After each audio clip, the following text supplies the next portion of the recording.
विनाशाय च धर्मस्य सर्वधर्मस्वरूपिणे अवतार वरिष्ठाय रामकृष्णाय ते नमः।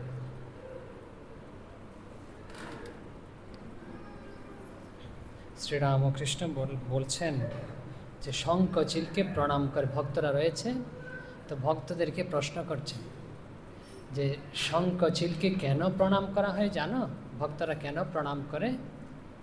তো তিনি আবার উত্তর দিচ্ছেন, কংস যখন ওই যে ভগবান শ্রীকৃষ্ণের সময় জন্মেছিলেন মহামায়া, তাকে বধ করতে যাচ্ছিলেন ভগবতীকে এরকম আছাড় দিয়ে, তখন এই মা ভগবতী শঙ্খচিল হয়ে উড়ে গেছিল, এই জন্যই শঙ্খচিলকে প্রণাম করে। তো শঙ্খচিল দেখলেই মায়ের কথা মনে পড়ে। তো এখন তো সব চলছে পরিবেশ মায়ের, তো সবারই আপনাদের হয়তো মায়ের কথাই উদ্দীপনা হচ্ছে, তো আমাদেরও। তো প্রথমে আমরা শ্রীরামকৃষ্ণকে দেখি হৃদয়ের যে শিয়রে দুর্গাপূজা করবে, শ্রীরামকৃষ্ণের কাছ থেকে অনুমতি। হৃদয়কে জানেন আপনারা, শ্রীরামকৃষ্ণের ভাগ্নে। তো শ্রীরামকৃষ্ণের কাছ থেকে অনুমতি নিয়েছে যে আমি দুর্গাপূজা করব, কিন্তু শ্রীরামকৃষ্ণকে যেতে হবে। তো মথুরবাবু আবার দুর্গাপূজা করবে তার জানবাজারের বাসায়, তো শ্রীরামকৃষ্ণকে ওখানেও যেতে হবে। কোথায় শিয়র আর কোথায় কলকাতা, তো একসাথে দু জায়গায় কীভাবে যাবে? তো দুজনেই টানাটানি, যে মথুরবাবু বলছে আমার ওখানে যেতে হবে, আর হৃদয় বলছে আমার ওখানে যেতে হবে, কিন্তু তারা তো জানে না শ্রীরামকৃষ্ণ সব জায়গা থেকেই তাদের পূজা গ্রহণ করবে। তো হৃদয়কে বলছে তুই যা, কোনো অসুবিধা নাই, ভাবিস না। তেরম করে হৃদয়কে পাঠিয়েছে। হৃদয় যখন আরতি করছিল যে মায়ের, তখন দেখতে পাচ্ছে মায়ের পাশে শ্রীরামকৃষ্ণ দাঁড়িয়ে রয়েছে, শ্রীরামকৃষ্ণকেও আরতি করেছিলেন। আরও এরকম রয়েছে যে সুরেন মিত্র যেরকম দুর্গাপূজা করছে, তো ঠাকুর হয় অসুস্থ, শরীর ভালো নয়, তখন হচ্ছে শ্যামপুকুরের বাটিতে হয়তো রয়েছে তিনি, তো তিনি যেতে পারেননি। তো এইরকম সন্ধ্যার সময় তো তিনি ভক্তদের পাঠাচ্ছেন, ভক্তদের বলছেন যে স্থূল শরীরে যেতে পারেননি। ভক্তদের বলছেন আমি দেখলাম যে সুরেন মায়ের সামনে কাঁদছেন, একটা প্রদীপ জ্বলছে এরকম, তিনি যেতে পারেননি, তাহলে স্থূল শরীরে যেতে পারেননি, তিনি ওখানে রয়েছে, তো এরকম রয়েছে। তো এইসব তো শ্রীরামকৃষ্ণের জীবনে রয়েছে। এই শারদীয় দুর্গাপূজা যে আমরা পৌরাণিক কাহিনী থেকে আজকে দেখব যে কখন থেকে শুরু হয়, কিভাবে শুরু হয়, কারা করে, যে এইসব একটু দেখি আগে। যে প্রথমে যে কালিকা পুরাণ উল্লেখ রয়েছে, বিভিন্ন পুরাণে সব উল্লেখ রয়েছে কখন কিভাবে হয়। তো বিভিন্ন, আমরা তো সব তো ঘটনা বলা যাবে না, দুই একটা ঘটনা বলি, যখন মায়ের দিন আসছে সামনে, তো দুই একটা ঘটনা বলি। তো কালিকা পুরাণে রয়েছে, কালিকা পুরাণে কী রয়েছে? কালিকা পুরাণে রয়েছে হচ্ছে দেবতারা যে অসুরদের দ্বারা আক্রান্ত হয়, অসুর দ্বারা আক্রান্ত হয় মহিষাসুর, যে দেবতাদের আক্রমণ করেছে, আক্রমণ করে স্বর্গরাজ্য দখল করে নিয়েছে, দেবতারা পরাস্ত। তখন পরাস্ত হয়ে কোথায়? তো দেবতারা পালিয়ে সব এসে কাত্যায়ন মুনির আশ্রমে আশ্রয় নিয়েছে, পালিয়ে সব এসছে, অসুরের তারা নয়, দেবতারাও কিন্তু পালায়, দেখেছেন? তো পালিয়ে সব এসে যে কাত্যায়ন মুনির আশ্রমে আশ্রয় নিয়েছে। তো ওখানে নাকি অসুরের কোনো, অসুরদের প্রবেশ নেই, অসুররা ঢুকতে পারে না, এইসব পুরাণে রয়েছে। কেন জানে? আসলে যারা ভগবানের চিন্তা করে না, তাদের মন থেকে আসরিক প্রবৃত্তি দূর হয়ে যায়, তাদের কাছে অসুর আসতে পারে না। তো এইসব পৌরাণের কাহিনীগুলোর মধ্যে দিয়ে এসব বোঝানোর চেষ্টা করা হচ্ছে। যতই ভগবানের চিন্তা করা হবে, আমাদের কাছে দৈব ভাবগুলো প্রকাশিত হবে, আসরিক ভাবগুলো স্তিমিত হয়ে যাবে, শান্ত হয়ে যাবে, একদম মুছে চলে যাবে, অসুর আমাদের কাছে আসতে পারবে না। তো যেটা বলছিলাম যে কাত্যায়ন মুনির আশ্রমে আশ্রয় নিয়েছে, এখন কি করবে? তো ওখানে তো এতজন সব থাকতে পারবে না, তাদের তো আবার স্বর্গরাজ্য প্রয়োজন হবে। তো কি করা যায়? তো তাদের সাব্যস্ত করেছে এই যে মহামায়া, যে তিনি তারণ দূর করে, তাকে হচ্ছে তিনিই পারবেন তাদের এই দুর্গতি নাশ করতে। তো তার শরণ নিয়েছে, তার শরণ নিয়ে তখন আবার হচ্ছে শরৎকাল, আমরা একটু এর মাঝখানে বলে রাখি, বলছে শরৎকাল মানে হচ্ছে এই শ্রাবণ থেকে পৌষ মাসের মধ্যে 6 মাস, এই 6 মাস হচ্ছে দক্ষিণায়ন। আর তখন হচ্ছে দেবতাদের হচ্ছে রাত, তো রাত্রেতে দেবতারা ঘুমায়। তো এই শরৎকালে হচ্ছে দক্ষিণায়নের মধ্যে পড়ে, তো এই জন্য তখন দেবতাদেরকে জাগাতে হয়। তো জেগে থাকলেই তো পূজা গ্রহণ করতে পারবে, তো দেবতার জাগাতে হয়। এই জন্য মায়ের বোধন করতে হয়। শরৎকালে যে পূজা হয় তখন মায়ের বোধন করতে হয়, কিন্তু বসন্তকালে যে পূজা হয় তখন বোধন করতে হয় না, কারণ তখন উত্তরায়ণের মধ্যে পড়ে। উত্তরায়ণ হচ্ছে দেবতাদের দিন, তখন মা এমনিই জেগে থাকেন। হচ্ছে মাঘ থেকে আষাঢ় মাস এই হচ্ছে উত্তরায়ণ, আর হচ্ছে শ্রাবণ থেকে পৌষ মাস, এই 6 মাস হচ্ছে দক্ষিণায়ন। তো এরকম জাগাতে হয়। তো দেবতারা এখন জাগানোর জন্য বোধন করছে। আসলে আরেকটু বলে রাখি মাঝখানে, তো মা কি ঘুমান? তো মা তো সবসময় জেগে আছেন। তো জাগানো কি আমাদের মধ্যে যে শক্তি রয়েছে সেই শক্তিকেই জাগানো আসলে এসব রয়েছে।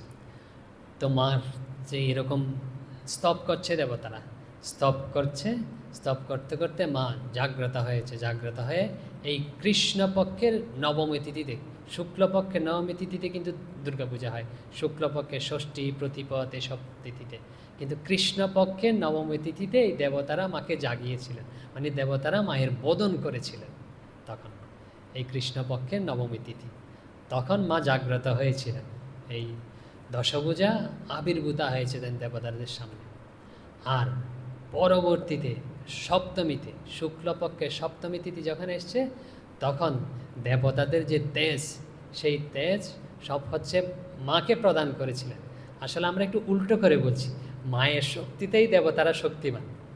তো মায়ের শক্তি দিয়েই না, তেজ দিয়েই দেবতারা এসব চালাচ্ছিলেন। এখন সব শক্তি এক জায়গায় করতে হবে, অসুরকে বধ করতে হবে। তো আবার সেই দেবতাদের শক্তি তিনি ফিরিয়ে নিয়েছেন।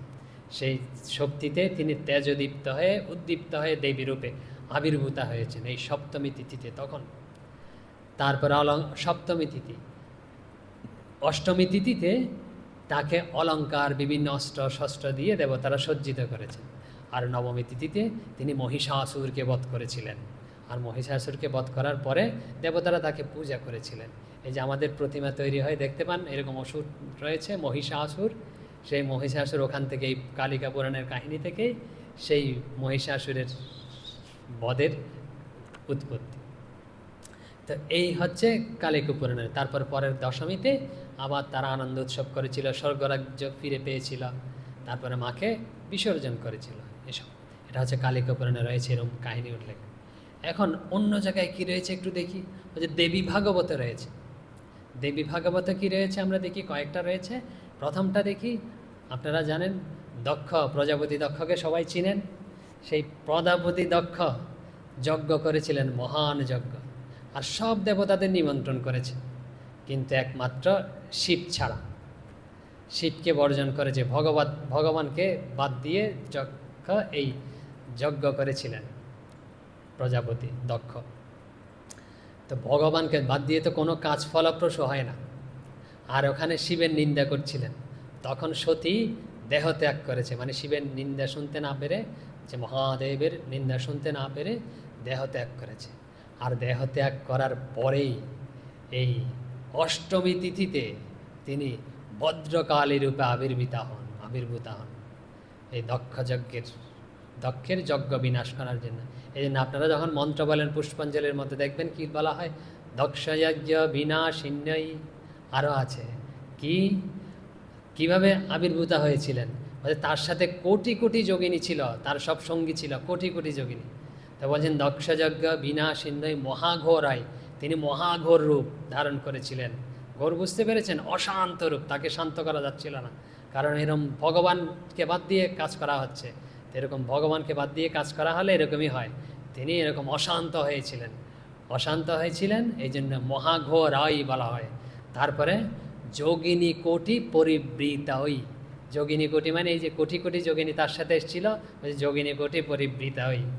তারপরে হচ্ছে কি ভদ্রকাল্যই, যোগিনী কোটি পরিবৃত্তায় ভদ্রকাল্যই ওং হ্রিং দুর্গায় নমঃ। আপনারা সবাই বলেন পুষ্পাঞ্জলি কি, দক্ষযজ্ঞ বিনাশিন্যই মহাঘোরই যোগিনী কোটি পরিবৃতই ভদ্রকাল্যই হ্রিং ওং দুর্গায় নমঃ। যে ওখান থেকেই এই মন্ত্র নেওয়া হয়েছে। তিনি দক্ষের যজ্ঞ নষ্ট করেছিলেন, বিনাশ করেছিলেন যজ্ঞের অহংকার, এই জন্য দক্ষযজ্ঞে বিনাশিন্যে। মহাঘোর রূপ ধারণ করেছিলেন, অশান্ত, এই জন্যই মহাঘোরয়।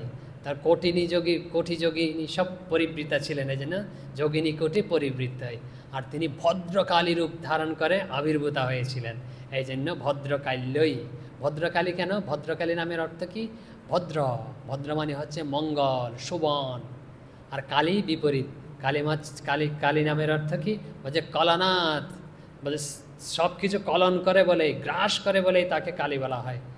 যে কলন মানে গ্রাস মানে সব কিছু তিনি সংহার করেন, অশুভকে বিনাশ করেন, এই জন্য তার নাম কালী। যে ভদ্রকালী মানে বলছে সব কিছু বিনাশ করতে এসছেন, কি জন্য? সন্তানদের ভদ্র মঙ্গল করার জন্য, সন্তানদের শোভন করার জন্য। এই জন্য ভদ্র কল্যাণ করবেন কিভাবে? কালী রূপে সংহার করে, এই জন্য তার নাম হচ্ছে ভদ্রকালী রূপে তিনি আবির্ভূত হয়েছিলেন। এখন এই মূর্তিকে, ঘোর মূর্তিকে শান্ত কিভাবে করবেন? তখন দেবতারা ওই তিথিতে, সব দেবতারা ওখানে উপস্থিত ছিলেন, তখন দেবতারা তার স্তব করতে শুরু করেছে আর তাকে পূজা করেছিলেন। এই অষ্টমী নবমী তিথি পরের দিনও পূজা করেছিলেন মায়ের। এই জন্যই এই দক্ষযজ্ঞ বিনাশিনী বলা হয়, তাকে বিনাশিনী বলা হয়। আর এই দক্ষযজ্ঞের এই রয়েছে হরিদ্বারে, ওখানে রয়েছে দক্ষযজ্ঞের সেই যজ্ঞের স্থান, এসব রয়েছে মায়ের বাপের বাড়ি।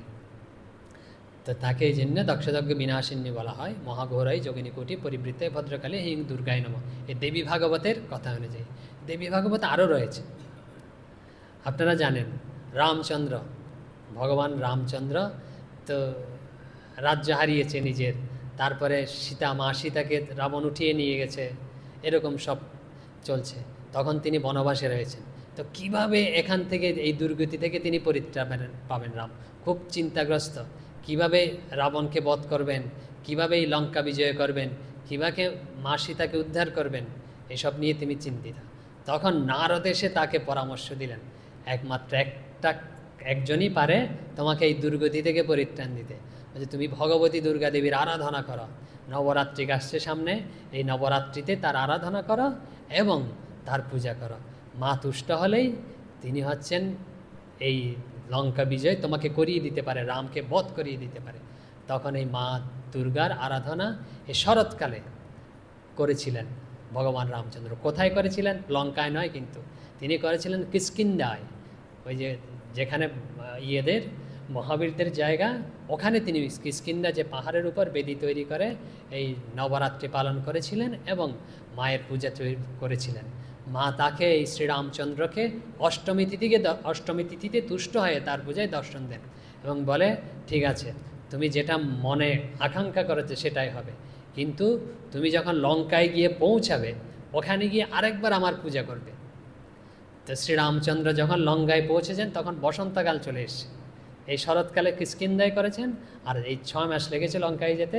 ওই লঙ্কায় পৌঁছে সাগর পারে আরেকবার করেছিলেন। তখন করার পরে যুদ্ধ রাবণ জয় করেছিলেন, রাবণকে বধ করেছিলেন, মা সীতাকে আবার লাভ করেছিলেন। দেবী ভাগবতে এইসব কাহিনী রয়েছে। আরও দেখি কোথায় কোথায় রয়েছে, বলছে মহাভাগবত পুরাণ, ওখানে রয়েছে, বৃহৎ ধর্ম পুরাণে কাহিনী রয়েছে। তো কি একই ধরনের কাছাকাছি কাহিনী রয়েছে, আমরা উল্লেখ করে আপনারা সবাই জানেন। আমাদের সেই অনুযায়ী পূজা হয়ে থাকে অনেক সময়। যে আছে মন্ত্রেতে, বোধন মন্ত্রে আছে রাবণস্য বদার্থায় রামস্য অনুগ্রহায় আছে, বলছে ব্রহ্মা ব্রহ্মা করেছে, ব্রহ্মা বলছে রাবণকে বধ করার জন্য আর রামকে অনুগ্রহ করার জন্য তুমি বোধিত হও, জাগ্রত হও, এই বলে ব্রহ্মা এই মাকে বোধিত করেছিলেন। তারপরে কিভাবে আমরা কাহিনীগুলো বলছি একটু সংক্ষেপেই বলছি। কৃষ্ণা নবমীতে, একটু আগে বলেছি, কৃষ্ণা নবমীতে মায়ের বোধন করেছিলেন ব্রহ্মা, তারপরে স্তব করেছিলেন। তারপরে কৃষ্ণা নবমী থেকে তিনি নিত্য মায়ের পূজা করেছেন। নিত্য মায়ের পূজা করে ষষ্ঠী তিথি যখন হয়, ষষ্ঠী তিথি শুক্লপক্ষের ষষ্ঠী তিথিতে আমন্ত্রণ অধিবাস করেছিলেন, আমরা যেরকম করে থাকি আমন্ত্রণ অধিবাস করেছিলেন। তারপরে সপ্তমীতে নবপত্রিকায় প্রবেশ, মায়ের প্রাণ প্রতিষ্ঠা, এসব পূজা করেছেন। তারপর হচ্ছে মহা অষ্টমীতে মায়ের পূজা, মহানবমীতে মায়ের পূজা, আর দশমীতে হচ্ছে বিজয় উৎসব করেছিলেন, রাম জিতে গেছে। তো কীভাবে? কৃষ্ণ নবমীতে বোধন করা হচ্ছে। তখন তো যুদ্ধও চলছে, এদিকে দুর্গা পূজাও চলছে, ব্রহ্মা দেবতারা মিলে মায়ের পূজা করছে, আর রাম যুদ্ধ করছে, লক্ষ্মণ রাম এরা যুদ্ধ করছে। তো নবমীতে যুদ্ধের কীরকম অবস্থা আমরা একটু দেখি। নবমীতে, কৃষ্ণা নবমীতে যেদিন মা জাগ্রতা হচ্ছে, প্রথমেই হচ্ছে কুম্ভকর্ণকে জাগানো হয়েছে। তো কুম্ভকর্ণ জেগেছে, কুম্ভকর্ণ আর রামের সাথে, ভগবান রামের সাথে তুমুল যুদ্ধ হয়েছে, আর এই কৃষ্ণা নবমী তিথিতেই কুম্ভকর্ণ বধ হয়েছে। তারপরে কুম্ভকর্ণ বধের পরে তারপরে যুদ্ধ চলছে, চলতে চলতে হচ্ছে ত্রয়োদশী তিথি এসছে। ত্রয়োদশী মানে হচ্ছে কৃষ্ণপক্ষের ত্রয়োদশী তিথি। তখন লক্ষ্মণ আর মহাসুর, অতিকায়, বিরাটকায়, মহাসুরদের সাথে, অতিকায়ের সাথে খুব যুদ্ধ, তুমুল যুদ্ধ চলছে। আর যুদ্ধ চলতে চলতে এই লক্ষ্মণ মায়ের শক্তিতেই হচ্ছে অতিকায়কে বধ করেছে।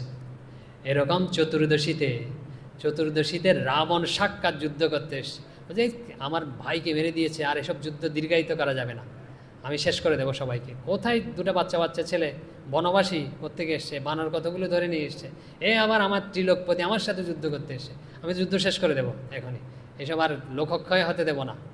রাবণ ঢুকে পড়েছে, যুদ্ধের ময়দানে অবতীর্ণ হয়েছে, যুদ্ধ করতে করতে ভগবান রামের এমন সব স্বরনিক্ষেপ, বান নিক্ষেপ, রাবণ পিছু হটতে বাধ্য হয়, বলছে বাবা পারা যাবে না, আমি একটু পিছনে চলে যাই। আর পিছনে চলে লঙ্কায় ফিরে গেছে। রাবণ পারেনি। তো রাবণ হচ্ছে চতুর্দশী তিথিতে রাবণ একবার গিয়েছিল যুদ্ধ করতে, আবার পালিয়ে এসে এখন হচ্ছে মহালয়া মানে হচ্ছে অমাবস্যা। এই অমাবস্যার মহারাতে লক্ষ্মণ ইন্দ্রজিৎকে, মেঘনাথকে বধ করেছে এরকম। এরপরে প্রতিবদ, দ্বিতীয়া, মকরাক্ষ, তারপরে হচ্ছে দেবান্তক, এসব অসুরদের বধ করেছে এরা সবাই, রাম আর লক্ষ্মণ মিলে, সবাই মিলে। এখন সপ্তমী তিথি এসছে, শুক্লপক্ষের সপ্তমী তিথি, আমরা যে পূজা করি খুব প্রচলন, সপ্তমী তিথি এসছে। সপ্তমী তিথিতে কী হচ্ছে, সপ্তমী তিথিতে এখন তো মা একদম সাক্ষাৎ পূজা গ্রহণ করছে, ব্রহ্মা পূজা করছে। মা সাক্ষাৎ রামের স্বরাসনে প্রবেশ করেছে। স্বর মানে হচ্ছে তীর, সেই তীরের মধ্যে সাক্ষাৎ মাই রয়েছে, তো কে আর পারবে। তখন রামের সাথে যে মা রয়েছেন সাক্ষাৎ, তা মা সব বধ করে দিচ্ছে। অষ্টমী তিথিতে তুমুল যুদ্ধ, রাম রাবণের খুব যুদ্ধ চলছে। তো যুদ্ধ চলতে চলতে সন্ধিক্ষণে, সেই অষ্টমী আর নবমীর সন্ধিক্ষণে রাবণ আর পেরে উঠছে না। রাবণের সব দশমুণ্ড সব একটা রাম কেটে ফেলে দিচ্ছে, কারণ মায়ের শক্তিতে রয়েছে তার স্বরের মধ্যে। কিন্তু ফেটে দিলে কী হবে, রাবণ তো বরপ্রাপ্ত, যেই কেটে ফেলে দেয় আবার সেইখানে মুন্ড গজায়। এরকম ওদের ঠাকুর বলেছে শ্রীরামকৃষ্ণ, রাবণের 10 মুণ্ড কেন জানো? বলছে 10 ইন্দ্রিয়ের প্রতীক। আমাদের যে 10 ইন্দ্রিয় রয়েছে, ইন্দ্রিয় যেগুলো যখন আমাদের নিয়ন্ত্রণে না থাকে, তখন এগুলো আসরিক প্রবৃত্তি সম্পন্ন হয়ে যায়, যে সব ইন্দ্রিয়গুলো। এই জন্য শ্রীরামকৃষ্ণের বলছে, আরও বলেছে তিনি, বলছে কি জানো, কুম্ভকর্ণ হচ্ছে তমগুণের প্রতীক, খায় আর ঘুমায়, আর রাবণ হচ্ছে রজগুণের প্রতীক। তো আপনার কার দিকে দেখছেন, একটু আছে নাকি? না এরকম আমরা কাউকে বলছি না। তো কুম্ভকর্ণ হচ্ছে তমগুণের প্রতীক, এরকম। তো বলছে তমগুণ থাকতে ভগবানকে লাভ করা যাবে না, তমগুণকে জয় করতে হবে, এরকম। এই জন্য তমগুণ যখন কুম্ভকর্ণ বধ হয়েছে, তমগুণ চলে গেছে আমাদের মধ্যে থেকে। তারপরে এখন রজগুণ, খুব অহংকার, আমি করছি, আমি অমুক ত্রিলোকপতি, এরকম। তো অহংকারকেও বধ করতে হবে। আবার অহংকার এত সহজে যায় না। ঠাকুর বলেছেন, এই অশ্বত্থ গাছের ফিকরি কেটে ফেলে দাও, আবার গজাবে। এই রাবণের মুন্ড কেটে ফেলে দিচ্ছে, আবার গজাচ্ছে। অহংকার কি এত সহজে যায়? আমরা মনে করি চলে যাচ্ছে, কিন্তু আবার কখন যে গজিয়েছে, আমি করছি, তার ঠিক নেই। এরকম রাবণের মুন্ড সহজে যায় না, আবার গজাচ্ছে এরকম বারবার করে। এখন গজালে কি হবে? যে মায়ের আশ্রয় নিয়েছে, ভগবানের আশ্রয় নিয়েছে, গজিয়ে কিছু করতে পারবে না। বলছে থাক শাক ছালা দাস আমি হয়ে, ঠাকুর বলছে। আর হচ্ছে নবমীর বিকালে, অপরাহ্নে যুদ্ধ হতে হতে রাবণকে বধ করে দিয়েছে ভগবান রাম। তারপরে হচ্ছে দশমীতে বিজয় উৎসব, আমরা কি বলি বিজয়া দশমী না? কেন? যে রাম, আমরা আসরিক যে প্রবৃত্তি আমাদের মধ্যে, তমগুণ, রজগুণ, অহংকার, সব কিছুকে বধ করে দিয়েছি। এই জন্য আমরা আনন্দ করি, বিজয় উৎসব করি। যদি আমাদের মধ্যে অহংকার থাকে, তমগুণ থাকে, তাহলে কোথায় আর উৎসব হল? আর হচ্ছে এরকম বিজয় উৎসব করে কখন দশমীতে, মানে যে ভগবানকে লাভ করে না এরকম, যে ভগবানকে লাভ করে নিত্য উৎসব ভাবে তেসাং নিত্যশ্রী নিত্য মঙ্গল যেসাং হৃদয় স্থিতে ভগবান মঙ্গল আয়তনং হরি, মানে যার হৃদয়ে ভগবান প্রকাশিত হয়েছে তার তো নিত্য উৎসব, বলছে নিত্য মঙ্গল নিত্যশ্রী নিত্য সম্পদ, বলছে এরকম সর্বদা নিত্য। এরকম ভগবানকেই লাভ করতে হবে আমাদের, কীভাবে লাভ করব পরে আসছে। তখন এই যে বিভীষণ সব কিছু পেয়ে গেছে, অমরত্ব পেয়ে গেছে, ভগবানকে লাভ করলে না আমরা হচ্ছে অমর হয়ে যাব, মৃত্যু আমাদের আর কিছু করতে পারবে না। এই জন্য বিভীষণ ভগবানকে লাভ করে অমর হয়ে গেছে সত্যগুণের দ্বারাই। শ্রীরামকৃষ্ণ বলেছেন বিভীষণ হচ্ছে সত্যগুণের প্রতি, সত্যগুণের দ্বারাই ভগবানকে লাভ করা যায়। তো এইভাবে সব পুরাণে সব কাহিনী বর্ণনা রয়েছে। এখন বলছে ভগবানকে কীভাবে লাভ করব, মা সাক্ষাৎই বলে দিচ্ছে, বলছে ভগবানকে কীভাবে লাভ করবে। বলছেন বলছে দুর্গম আসুর কোথায় আছে, এটা হচ্ছে দেবী ভাগবতেই রয়েছে। দুর্গম আসুর হন্ত্রিত্বা দুর্গেইতি মম নাম যগৃহ্ণান্তি, বলছে কীভাবে লাভ করতে হবে, বলছে দেবী ভাগবতে রয়েছে, বলছে সে মায়া অতিক্রম করে পরম গতি প্রাপ্ত হয়। বলছে কী করতে হবে, যগৃহ্ণাতি মম নাম, আমার নাম যে নেবে। কি নাম, বলছে দুর্গা নাম। বলছে দুর্গা নাম কীভাবে হয়েছে, বলছে দুর্গা নাম অসুর হন্ত্রিত্ব, দুর্গম নাম এক অসুরকে তিনি বধ করেছিলেন, এই জন্য মার নাম দুর্গা। যে অসুরকে আমরা বধ করতে পারছি না, আমাদের ভিতরে যে আসরিক প্রবৃত্তি রয়েছে ঠিক এটা হচ্ছে দুর্গমী, আমরা ওখানে গমন করতে পারছি না, একমাত্র মাই পারে, মায়ের নাম নিলেই সে দুর্গম অসুর বধ হয়ে যায়। সেই দুর্গম অসুরকে বধ করেছিলেন বলেই তার নাম হচ্ছে দুর্গা, দেবী ভাগবতের কথা। তারপরে আরও বলেছেন মা সাক্ষাৎ, বলছে কে, বলছে এ মাং দুর্গাং শরণাগতা ন তেষাং দুর্গতি কশ্চি, বলছে কাশীখণ্ডে রয়েছে। বলছে কে, বলছে ন তেষাং দুর্গতি কশ্চিৎ, তার কখনো দুর্গতি হয় না। বলছে কার, বলছে যে মাং দুর্গাং শরণাগতা, বলছে যে দুর্গার শরণাগত হয়, মা নিজে বলছে যে দুর্গার শরণাগত হয় তার কখনো দুর্গতি হয় না, এরকম সব রয়েছে। আমাদের একজন জিজ্ঞেস করেছিল, আচ্ছা মহারাজ এই যে বলা হয় মহা অষ্টমী মহানবমী, ষষ্ঠীতে কেন মহাযোগ করে না? আমরা ষষ্ঠীতে মহাযোগ করে দিই, মহাষষ্ঠী মহাসপ্তমী এসব তো বলে না, বলা হয় মহা অষ্টমী মহানবমী, তারপর বিজয়া দশমী, এরম কেন বলে? দশমীর আগে বিজয়া লাগিয়েছে, ওখানে আবার মহা লাগালো না কেন? তো সব শাস্ত্রে রয়েছে। বলছে বৃহৎ ধর্ম পুরাণে রয়েছে, বলছে কেন মহা অষ্টমী বলা হয়, বলছে মহাবিপদ তারণত্বাৎ, বলছে তিনি মহাবিপদ তারণ করে, বলছে আমাদের মহাবিপদ দূর করে। মহা অষ্টমীতে, অষ্টমী তিথিতে যদি আমরা মায়ের শরণ নিই, মায়ের পূজা করি, মায়ের আশ্রয় নিই, তাহলে আমাদের জীবনে যত মহাবিপদ আছে সব কিছু তিনি দূর করে দিচ্ছে। ওই আমরা তো বুঝতে পারছি না, আরে আমরা বুঝতে পারলে তো আমরা মরেই যেতাম এতক্ষণে। তিনি যে দুর্গতি দূর করছেন, কই আমরা তো কেউ বুঝতে পারছি না, আমাদের মায়ের এত কিবেন আমাদের বুঝতেই দিচ্ছে না, আমরা যে সর্বদা বিপদের মধ্যে রয়েছি, দুর্গতির মধ্যে রয়েছে। এই দুর্গতি তিনি দূর করেন বলেই, মহাদুর্গতি দূর করেন বলেই তাকে বলা হয় মহা অষ্টমী। তারপরে মহানবমী কেন বলা হয়, ওখানেই রয়েছে, বলছে মহাসম্পদ দায়কত্বাৎ, তিনি আমাদের মহাসম্পদ দিয়ে থাকেন, এই জন্য ওই দিন এই জন্য বলা হয় মহানবমী। ওই দিন যে যদি কেউ মাকে স্মরণ করে তাকে বলা হয় তাকে মহাসম্পদ তিনি দিয়ে থাকেন। মহাসম্পদ কি আমাদের কাছে সবচেয়ে হচ্ছে মহাসম্পদ, আমরা বলি এরম টাকা, একটু সম্পদ, জমি বা একটা বাড়ি, আর এগুলো মহাসম্পদ হলো না, এগুলো হচ্ছে সাধারণ সম্পদ, কারণ এগুলো অনিত্য সম্পদ। এটা লাভ করলে না কদিন পরে নষ্ট হয়ে যাবে, আর ওটা নষ্ট না হোক আমিই নষ্ট হয়ে যাব, এগুলো রেখে আমাকেই চলে যেতে হবে। এটা মহা কথাই হলো, এটা মহাসম্পদ। মহাসম্পদ কি? মহাসম্পদ হচ্ছে আমাদের মধ্যে সেই যে সদ্গুণ রাশিগুলো রয়েছে, দয়া, ক্ষমা, গুণ, এগুলো মহাসম্পদ, এগুলো মা দিয়ে থাকেন। এবং শ্রেষ্ঠ সম্পদ হচ্ছে সে হচ্ছে মায়ের পাদপদ্ম, ভগবানের পাদপদ্ম, সেই সম্পদই আমাদের মা দিয়ে থাকেন যদি ওই দিন আমরা মায়ের আরাধনা করি, মাকে চিন্তা করি। এই জন্য ওই তিথিকে বলা হয় মহানবমী শাস্ত্র অনুযায়ী। বিজয়া দশমী কেন? বলছি বিজয়া দশমী একটু আগেই বললাম বিজয় লাভ করা যায়, আর ওখানে রয়েছে ওই শাস্ত্রে বলছেন ওই দিন আমরা যে কোনো কাজ করি না কেন, ওই কাজ হচ্ছে বিজয়ী দেবে আমাদের। যে কোনো কাজের শুভ সূচনা ওই দশমী তিথিতে করা যায়, শাস্ত্রের নিয়ম রয়েছে, যে কোনো কাজ, ভালো কাজ বিজয়া দশমীতে, ওই জন্য বিজয়া দশমী বলা হয়।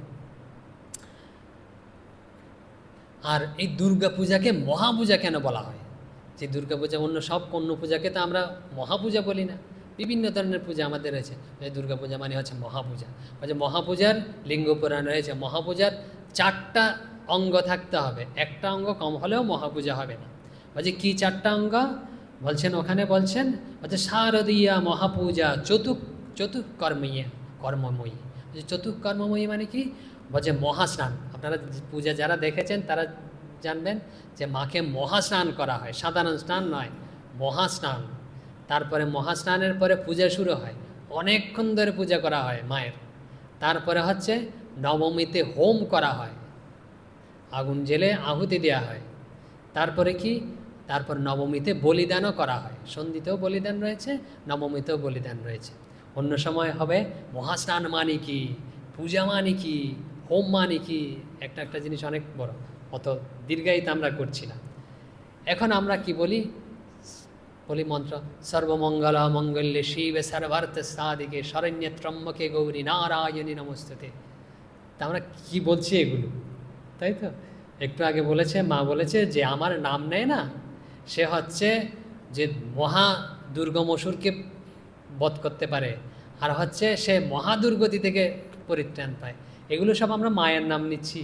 সর্বমঙ্গলা মঙ্গল্যে শিবে সর্বার্থ সাধিকে শরণ্যে ত্রম্বকে গৌরী নারায়ণী, এগুলো সব মায়ের নাম। কিন্তু এভাবে আমরা মায়ের নাম নিই, কিন্তু আমরা জানিও না হয়তো অনেক সময় কি বলছি। আমরা দেখি কি বলছি। সর্বমঙ্গলা মানে কি? ব্রহ্মবৈবর্ত পুরাণ রয়েছে, মানে মঙ্গলং মোক্ষং বচনঞ্চ আ শব্দ দাতৃত্ব। এটার অর্থ আমরা একটু পরে করছি, সাধারণ অর্থটা বলি। সর্বমঙ্গলা, তাই তো? মঙ্গল মানে সবাই বুঝতে পারছেন। তো তিনি আমাদের মঙ্গল মানে হচ্ছে দান করেন, তিনি আমাদের মঙ্গল দান করেন, এই জন্য তার নাম মঙ্গলা। মঙ্গল বুঝতে পারছেন? কল্যাণ, শোভন, আমাদের জন্য যেটা ভালো হবে ওটা দিয়ে থাকেন বলেই তার নাম হচ্ছে মঙ্গলা। আর বলা হচ্ছে সর্বমঙ্গলা। সর্বমঙ্গলা কেন? বলছে সব ধরনের মঙ্গল তিনি দিয়ে থাকেন, সব ধরনের দুর্গতি নাশ করে সব ধরনের মঙ্গল দিয়ে থাকেন। এখন শ্রেষ্ঠ মঙ্গলকর কোনটা ওইটা একটু আগেই বলেছেন। বলছে ব্রহ্মবৈবর্ত, বলছে মঙ্গলং মোক্ষং বচনঞ্চ। মঙ্গল শব্দের অর্থ কি জানো? আরেকটা ওই পুরাণে বলছে মঙ্গল শব্দের অর্থ হচ্ছে মোক্ষ, মুক্তি। বলছে মা সাক্ষাৎ মোক্ষ দিয়ে থাকেন। আমানি হচ্ছে মঙ্গল, আমালি হচ্ছে দাতৃত্ব দিয়ে থাকেন। এই জন্য মঙ্গল আমানি হচ্ছে মোক্ষ দিয়ে থাকেন, আমাদের মুক্তি দিয়ে থাকেন। কোত্থেকে মুক্তি? আমরা তো বদ্ধ অনুভব করছি না। আরে বদ্ধ অনুভব করছি না, এটাই হচ্ছে মায়ের কৃপা। বদ্ধ অনুভব করছি না। আমরা কত ধরনের দুঃখে শরীরের মধ্যে বদ্ধ। দেখবেন একটু হাঁটাহাঁটি করলে যারা বয়স হয়েছে শরীরে ব্যথা, জ্বর, কী ধরনের শরীরের মধ্যে বদ্ধ, কত ধরনের দুঃখের দ্বারা বদ্ধ, বিভিন্ন কিছুতে আমরা কিন্তু বদ্ধ হয়ে রয়েছি। সে মা এগুলো সব কিছু থেকে আমাদের মুক্তিদান, মোক্ষ দান করেন বলেই তার নাম সর্বমঙ্গলা। তার আর এক নাম কি বলেছিলাম? শরণ্যা। শরণ্যে ত্রম্বকে। শরণ্যা কেন? বলছে বিষগ্নি ভয় ঘোরেষু শরণ্যং স্মরণাৎ যত। দেবী পুরাণে রয়েছে এই কথা। বলছে তাকে স্মরণ করলেই যত ধরনের আমাদের ঘোর বিপদ রয়েছে, কি বলছে বিষ, আমাদেরকে বিষ প্রয়োগ করা হয়েছে, দুঃখের চেয়ে বিষ আর কি আছে? অথবা ধরুন বিষ প্রয়োগ করেছে স্থূলভাবে, অগ্নি থেকে আমরা ভয় পাই, আগুন, তারপরে বিভিন্ন ভয়। তো তার নাম, তাকে একটু স্মরণ করলে হবে। মা স্মরণ করলেই সাথে সাথে তিনি হাজির হয়েছেন। আমরা দেখতে পাচ্ছি না, কিন্তু সত্যিই কিন্তু হাজির। এরকম তিনি আমাদের সব কিছু এগুলো দূর করে দেবেন। এরকম বলছে কই দূর করছেন? দেখতে পাচ্ছি না তো। বলছে কোনো জায়গায় বলছে দূর করলে আমরা বুঝতে পারি না। কীরকম? ভক্তরা কি করে থাকেন? ভক্তরা কি অনুভব করেন? বলছে মায়ের দয়া, মায়ের কৃপা, মায়ের করুণা অনুভব করে থাকেন। দয়া কখন অনুভব করেন জানেন? আমরা বলেছিলাম একটা পাঠে কদিন আগে। বলছে যখন আমরা খুব ভালো অবস্থায় থাকি, আমাদের সব ভালো মঙ্গল অবস্থায় রয়েছে, সব শারীরিক ভালো, আর্থিক ভালো সব, তখন কেউ যখন জিজ্ঞেস করে না ভক্তকে, ভক্ত কি বলে জানেন? হ্যাঁ, এগুলো ভগবানের দয়াতেই হয়েছে, ভগবান, আমার কিছু এখানে নেই, ভগবানের দয়াতে আমি এরকম রাখি। আর যদি এরকম ভালো থাকা যায় না, ভগবানের নামও ভালো হয়। কিন্তু উত্তেজনা, উদ্বেগ, যেটাকে বলে দুশ্চিন্তা থাকলে তো ভগবানের চিন্তা হয় না। যেগুলো ভগবানের দয়াতেই, মায়ের দয়াতেই আমি এরকম ভালো পরিবেশ তিনি সৃষ্টি করে দিয়েছেন। কৃপা, ভক্ত কখন কৃপা অনুভব করে মায়ের? বলছে যখন আমাদের না দুঃখ কষ্ট সব কিছু ঘিরে ধরে। একজন মহারাজের আঙ্গুলে এরকম কাটা গেছে, বুঝতে পেরেছেন? তার একজন সাধু জিজ্ঞেস করছে, মহারাজ আপনার আঙ্গুল তো কেটে গেছে, রক্ত বেরোচ্ছে। তখন বলছে যেটা ভগবানের কৃপা। আরে আঙ্গুল কেটে গেছে, আপনি বলছেন ভগবানের কৃপা? বলছে আমার পুরো আঙ্গুলটা কেটে পড়ে যেতে পারত, অথবা আমরা গলাটাই কেটে পড়ে যেতে পারত। তা না করে না, একটু করে আঁচ লেগেছে মাত্র, এটা হচ্ছে ভগবানের কৃপা। আমার একটু হতে পারত, কিন্তু তা না হয় একটু আঁচড় লেগেছে মাত্র। তো কখন ভগবানের কৃপা অনুভব হয়? দুঃখ, যখন আমরা দুঃখ পাই না জাগতিক বিষয়গুলো থেকে, কারো প্রতি আমরা খুব আসক্ত বা কোনো বিষয়ের প্রতি আসক্ত, তখন এটা পেলাম না, দুঃখ, ওটা মা সরিয়ে নিয়েছে। কেন? আমরা যাতে মায়ের দিকে আকৃষ্ট হই, যে অনিত্য জিনিসের প্রতি আকৃষ্ট না হয়ে মায়ের প্রতি আকৃষ্ট হই, এই জন্য এটাকে তার কৃপা অনুভব করে ভক্তরা। তারপরে করুণা, করুণার পাত্র কারা? করুণার পাত্রকে বলছে যার অহংকার নষ্ট হয়ে গেছে, যার ভিতরে অহংকার নেই, সে নিজে সবসময় নিচু হয়েই থাকে। তৃণাদ পিছু নিচে, ঘাসের মতো এরকম নিচু হয়ে থাকে। কিরকম কেউ কেউ একদম হয়তো পা দিয়ে মারিয়ে চলে গেলো ঘাসকে, কীরকম সে কিছু কোনো কাটা ফুটিয়ে দিচ্ছে না, ঘাসটা এরকম তার পায়ের সাথে এরকম মিশে গেছে, আবার যখন চলে গেছে আবার এরকম উঁচু হয়ে গেছে। এরকম যারা ঠিক ঠিক ভক্ত না, তাদের উপর যত এরকম অত্যাচার বা আসুক না কেন, তারা এরকম মাথা পেতে নিচু হয়ে সহ্য করে নেয়, আবার চলে গেছে। এটা হচ্ছে মায়ের করুণা। এরকম পাত্রের উপরই করুণা হয় ভগবানের। আমার ভিতরে যদি অহংকার এরকম দামড়ে থাকে, ঠাকুর বলেছেন উঁচু ডিবিতে না জল জমে না, যখন নিচু জায়গায় ওখানেই জল জমে। ভগবানের করুণা হতে গেলে না, করুণার পাত্র হতে গেলে এরকম নিচু হতে হবে, অহংকার ত্যাগ করতে হবে। এই হচ্ছে শরণ্যা। বলছে যখন তার শরণ নিলেই না, তা আমরা সব কিছু থেকে পরিত্রাণ। এই জন্য তার আর এক নাম হচ্ছে শরণ্যা। তারপর সর্বার্থ সাধিকে, সর্ব অর্থ তিনি সাধন করেন। সর্ব অর্থ মানে হচ্ছে আমরা যা চাই, কি চাই, ধর্ম অর্থ কাম ও মোক্ষ, এই চারটাই তিনি দিয়ে থাকেন। এই জন্য তাকে বলা হয় সর্বার্থ সাধিকে। তারপরে সবাই জানেন শিবা, তাকে বলা হয় শিবা না? শিবা কেন বলা হয়? বলছে স্থূলভাবে যদি আমরা দেখি শিবের পত্নী বলে, শিবের সহধর্মিনী বলে শিবা বলা হয় না। এটা হচ্ছে স্থূল অর্থে। সূক্ষ্ম অর্থ রয়েছে। শিব শব্দের অর্থ আপনারা যে কী বলে ওটা, যে অভিধান বের করে দেখবেন শিব শব্দের অর্থ কী।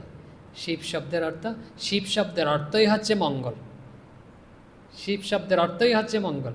যে ভগবানের শিব শিব শিব শিবা এই নাম উচ্চারণ করলেই না আমরা কি উচ্চারণ করছি? মঙ্গল মঙ্গল মঙ্গল হোক আমার। তো বল যে ভগবানের নাম করবেন, নামের অর্থ তো জানি না, এই জন্য আমরা বুঝতে পারি না।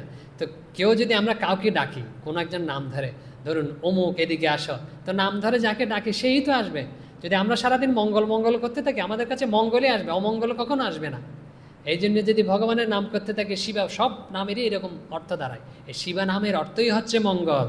কি আছে ওখানে দেবী পুরাণে বলছে শিবং করৌতি ইতি, তিনি আমাদের শিবং করে, শিব মানে হচ্ছে মঙ্গল করেন বলেই তার নাম শিবা। আরও একটা রয়েছে বলছে শিবং মোক্ষং দদাতি ইতি শিবা, বলছে শিব মানে হচ্ছে শব্দের অর্থ মোক্ষ, মোক্ষ দেন বলেই তার নাম হচ্ছে শিবা। তারপরে দেবী শব্দের অর্থ আপনারা অনেকেই হয়তো জানেন, দোতনসীন বলেই তাকে দেবী বলা হয়। বলছে ব্রহ্মস্বরূপিণী বলেই তাকে দেবী বলা হয়। বলছে দোতনসীন মানে তিনি উজ্জ্বল জ্যোতির্ময় বলে তাকে দেবী বলা হয়। নারায়ণী, আমরা ভগবানের নাম করি না, মায়ের নাম করি, নারায়ণী নমস্তুতে। নারায়ণী শব্দের অর্থ জানেন? নারায়ণী যিনি নার, নার শব্দের অর্থ হচ্ছে প্রাণী, জীব। নারের অয়ন, অয়ন মানে কি? অয়ন মানে হচ্ছে বাসস্থান, গতি। আমাদের সবার গতি হচ্ছে মা, বাসস্থানই হচ্ছে মা, মায়ের কোলে আমরা রয়েছি। এই জন্যই তাকে নারায়ণী বলা হয়। মানে হচ্ছে নরের আয়ন, মানে হচ্ছে আমার বাসস্থান, আমার স্থান, যে মায়ের কোল, এই জন্যে তার নাম নারায়ণ। অনেক বলেছি না, শক্তি শব্দ বলা হয়, তাই বলি অনেক নাম আছে এরকম, কত বলবো। শক্তি শব্দ দেবী ভাগবতে রয়েছে। বলছে শক্তি শব্দে ঐশ্বর্য বোঝায়, তি শব্দে পরাক্রম বোঝায়। বলছে শক্তিমানই হচ্ছে যিনি পরাক্রম ও ঐশ্বর্য রূপিণী, এবং সন্তানকে তিনি পরাক্রমে এবং ঐশ্বর্য দিয়ে থাকেন, এই জন্য তাকে শক্তি বলা হয়। তারপর গৌরী, তিনি গৌরাঙ্গ দেহত্বাৎ শাস্ত্রে রয়েছে, তার অঙ্গ হচ্ছে গৌর। গৌর মানে হচ্ছে অতসী পুষ্পবর্ণাভাম, অথবা কাঁচা হলুদের মতো রং, সোনার মতো রং, এইরম তার অঙ্গ। তো এই জন্য তাকে বলা হয় গৌরাঙ্গী। তো অনেক রয়েছে, আজকে থাক এখানেই বলি। তারপরে কি বলেছিলাম প্রথমেই, যে বলেছিলাম কালিকা পুরাণ রয়েছে মহিষাসুরকে বধ করেছিলেন, এই জন্য তাকে বলা হয় মহিষাসুর মর্দিনী। যে মহিষাসুর মর্দিনী স্তোত্র রয়েছে, মহিষাসুর মর্দিনী। তারপরে দেবী ভাগবত রয়েছে যে দক্ষের যজ্ঞ তিনি বিনাশ করেছিলেন, কোটি যোগিনী পরিবৃতা হয়ে তিনি আবির্ভূতা হয়েছিলেন, ভদ্রকালী রূপে তিনি আবির্ভূতা হয়েছিলেন। এই জন্য তাকে দক্ষযজ্ঞ বিনাশিন্যই মহাঘোরই যোগিনী কোটি পরিবৃতই ভদ্রকাল্যই হ্রিং ওং দুর্গায় নম বলা হয়। তারপরে মায়ের শক্তিতেই রাবণ বধ হয়েছিল। রাবণ বধ হওয়া মানে কি? ত্রিলোক ভারাক্রান্ত হওয়া। যে ঠাকুর বলছেন যে শিবের আর নন্দীর কথা, শিব নন্দী কৈলাসে রয়েছেন, ধূপ করে একটা শব্দ হলো। তো নন্দী জিজ্ঞেস করছে, প্রভু কি হলো? একটা শব্দ হলো। বলছে রাবণ জন্মেছে। বলছে ত্রিজগৎ এত ভারাক্রান্ত হয়েছে রাবণ জন্মানোর ফলে। বলছে শব্দ কৈলাসে পর্যন্ত চলে গেছে, ধূপ করে শব্দ হয়েছে। আর একটু পরেই আরেকটা শব্দ হয়েছে। বলছে কি হলো প্রভু? নন্দী জিজ্ঞেস করছে মহাদেবকে। বলছে রাবণ বধ হয়েছে। বলছে এত বেশি ভারাক্রান্ত হয়েছিল ত্রিলোক, বলছে রাবণ বধের সাথে সাথে না ত্রিলোক হালকা হয়ে গেছে। তো এই জন্য শ্রীরামকৃষ্ণ এইসব কথা বলেছেন। বলছে রাবণকে ভগবান রাম বধ করেছিলেন এই মায়ের শক্তিতে। আর মা নিজে বলছেন যে যে মায়ের নাম করে সে মহাদুর্গতি থেকে পরিত্রাণ পায়। আর মহাষ্টমী মহানবমী কেন বলা হয়? মহাষ্টমী মানে হচ্ছে মহাবিপদ আমাদের দূর করে দেন বলে ওই তিথিতে তাকে ওই দিনের নাম হচ্ছে মহাষ্টমী। আর মহানবমী কেন? বলছে তিনি মহাসম্পদ দান করেন বলে মহানবমী। বিজয়া দশমী কেন? আমরা এসব পেয়ে আনন্দ করি, উৎসব করি, বিজয় উৎসব করি মায়ের এসব সম্বল পেয়ে, এই জন্য বিজয়া দশমী। তো এইসব রয়েছে। ওম শান্তি শান্তি শান্তি, হরি ওম তৎসৎ। শ্রীরামকৃষ্ণার্পণমস্তু।